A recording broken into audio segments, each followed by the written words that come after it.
Hello बच्चों, नमस्कार। कैसे आप सभी। सिलेक्शन प्लेनेट के डिजिटल प्लेटफॉर्म पर आप सभी का स्वागत है।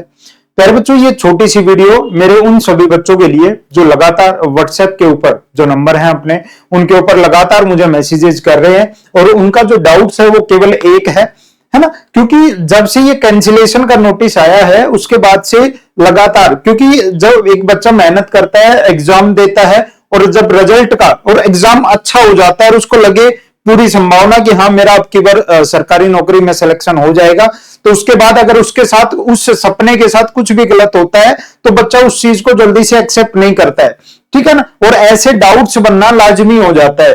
तो सभी बच्चों के जो जवाब है वो व्हाट्सएप पे देने की बजाय मैंने सोचा एक छोटी सी, केवल आपका 5 मिनट लूंगा लेकिन काम की चीज आपके लिए बताने वाला हूं इस वीडियो में। ये जानकारी आपको आगे भी काम आ सकती है, ठीक है जी। आपने कहा कि सर देखो, जब से ये कैंसिलेशन का नोटिस आया है बच्चों का एक डाउट सबसे बड़ा है कि सर कहीं ये नोटिस फेक तो नहीं है, क्या ये वापस तो नहीं होगा, है ना, क्या इसमें सिग्नेचर डाउट। पहली चीज तो ये ऐसा नहीं है कि आपको नोटिस कहीं से मिला है कि ये सर्कुलेट हुआ हो टेलीग्राम में, व्हाट्सएप पे, ठीक है। ये मेन साइट के ऊपर आपको ये जो नोटिस है ये मिला है। सबसे इंपॉर्टेंट चीज तो ये, ठीक है ना, मैं आपको दिखा देता हूं।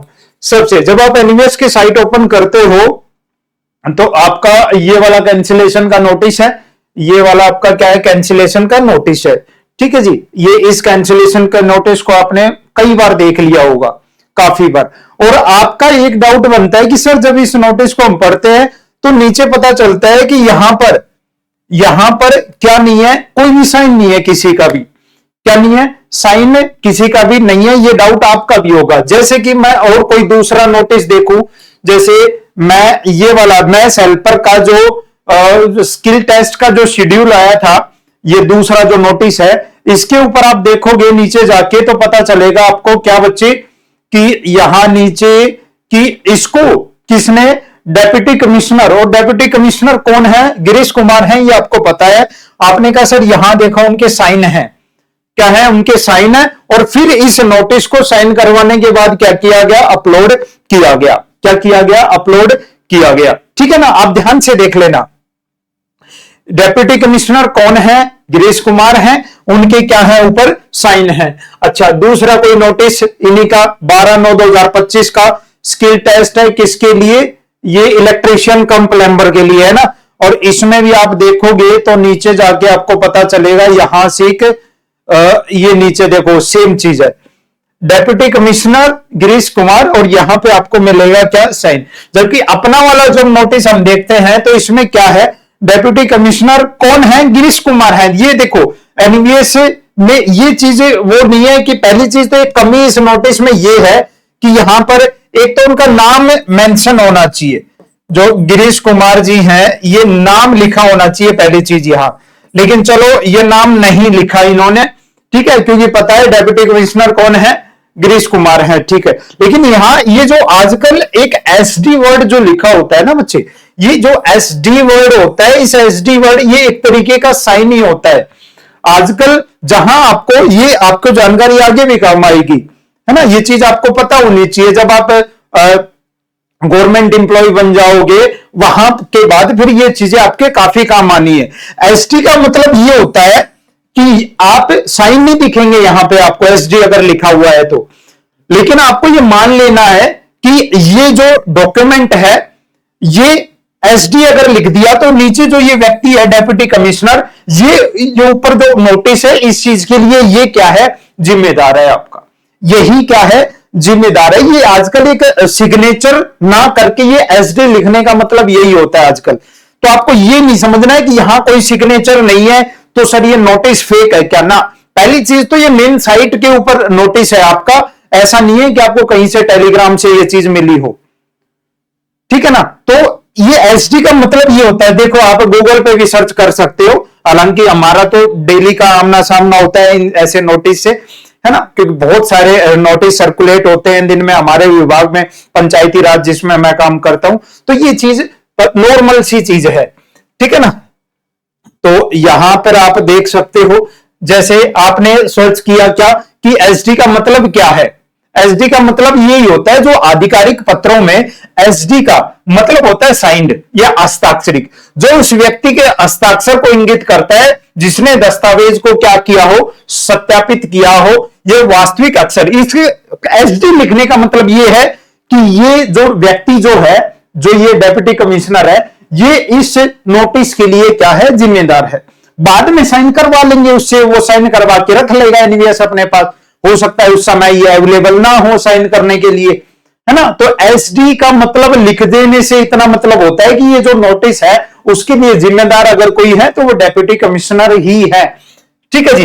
बाद में एसडी लगाने वाले व्यक्ति का अर्थ होता है कि वह उस दस्तावेज की जिम्मेदारी लेता है और बाद में उसके ऊपर आधिकारिक हस्ताक्षर बाद में भी वो कर सकता है, बाद में भी कर सकता है। लेकिन हाँ, जितनी कमी थोड़ी सी मेरे को लगी, वो कमी बस इतनी है कि यहां पर एसडी ठीक है, लेकिन यहां पर एक बार ये नाम और मेंशन हो जाना चाहिए इनका, गिरीश कुमार।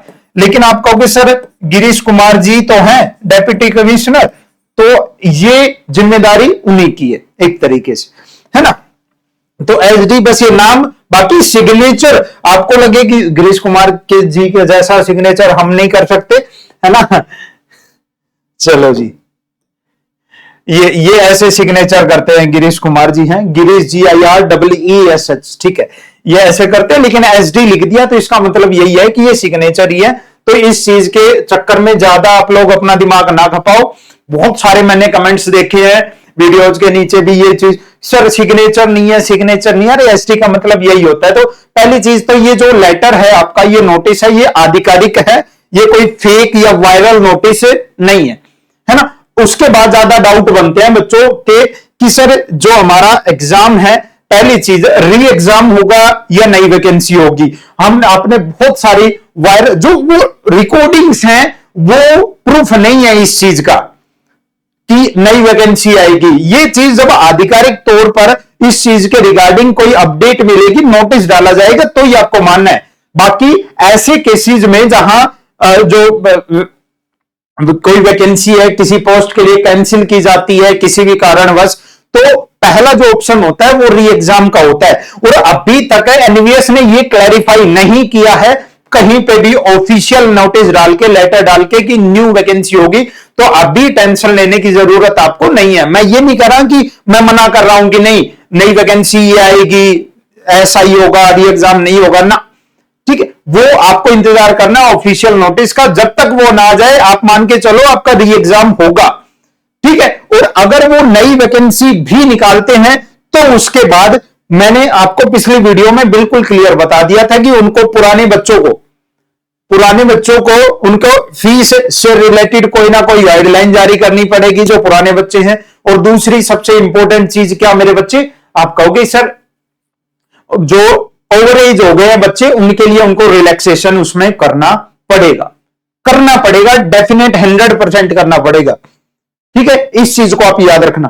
कैंसिलेशन के बेस के ऊपर आप कोर्ट केस नहीं कर सकते। एनवीएस इसका सीधा सा जवाब दे सकता है कोर्ट में, क्या कि देखो ऐसे ऐसे धांधली हुई थी, उसकी हमने जांच करवाई और जांच के आधार पर जब हमें पता चला है कि ये जो धांधली है ये और भी हुई होगी, तो उस चीज से करने के लिए हमने इस जो पोस्ट है इनके लिए हमने क्या कर दिया, इस चीज को कैंसिल कर दिया, हम इसके लिए दोबारा एग्जाम करवा लेंगे। आप वैकेंसी कैंसिल के ऊपर ये जो ये 3 पोस्ट के लिए, इसके आधार पर आप ये नहीं कह सकते कि जबरदस्ती रिजल्ट निकालो, हमारा तो रिजल्ट निकालो, नहीं, ऐसा नहीं बोल सकते आप, जबरदस्ती निकालो, ठीक है। हाँ, री एग्जाम बेटर ऑप्शन है। और अगर वैकेंसी कैंसिल हुई है तो इसमें आप लोगों का फायदा है बच्चे, ठीक है, फायदा है।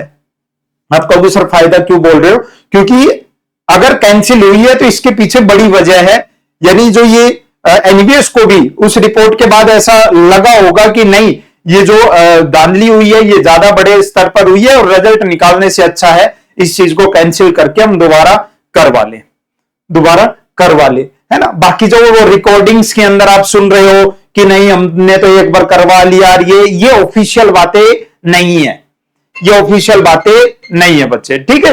तो आई होप आपकी ये हो गया होगा और आप लोग तैयारी करते रहो, ठीक है। दोबारा से सारी चीजें, अगर आप EMRS फेज 2 के लिए तैयारी करना चाहते हो या आप जो एनवीएस DDA EMRS के लिए करना चाहते हो तो संजीवनी बैच आपके लैब अटेंडेंट वाले बच्चों के लिए, अवतार जो बैच है ये आपका जीएसएल एमटीएस वाले बच्चों के लिए है, तो आप इसमें भी ज्वाइन कर सकते हो। ये अपने नंबर हैं, ये अपने क्या है, नंबर हैं, ठीक है।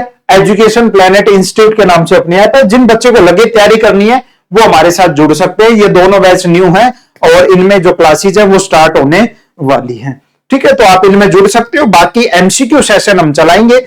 जिस बच्चे की तैयारी है अच्छे से, अब वो केवल एमसीक्यू सेशन लगाओ और अपनी री एग्जाम की क्या करो, तैयारी करो, ठीक है। थ्योरी पढ़ने की आपको जरूरत नहीं है, ठीक है। फिर कहोगे सर आप तो प्रमोशन कर रहे हो, है ना। थ्योरी पढ़ने की जरूरत नहीं है, मैं बता रहा हूं। जिन बच्चों को लगता है उनकी तैयारी है, आप खाली एमसीक्यू सेशंस है उनको लगाओ और अपनी तैयारी को करो। बाकी जिनको लगता है कि हाँ हमें तैयारी करने की जरूरत है ईएमआरएस के लिए भी, तो इसमें 2-2 साल की वैलिडिटी हमने कोर्स में रखी है। आप थ्योरी के साथ भी चीजों की प्रैक्टिस कर सकते हो। बाकी जो टेस्ट सीरीज है वो भी हम इन्हीं के अंदर ही डालेंगे, अलग से टेस्ट सीरीज नहीं निकालेंगे, ठीक है बच्चे।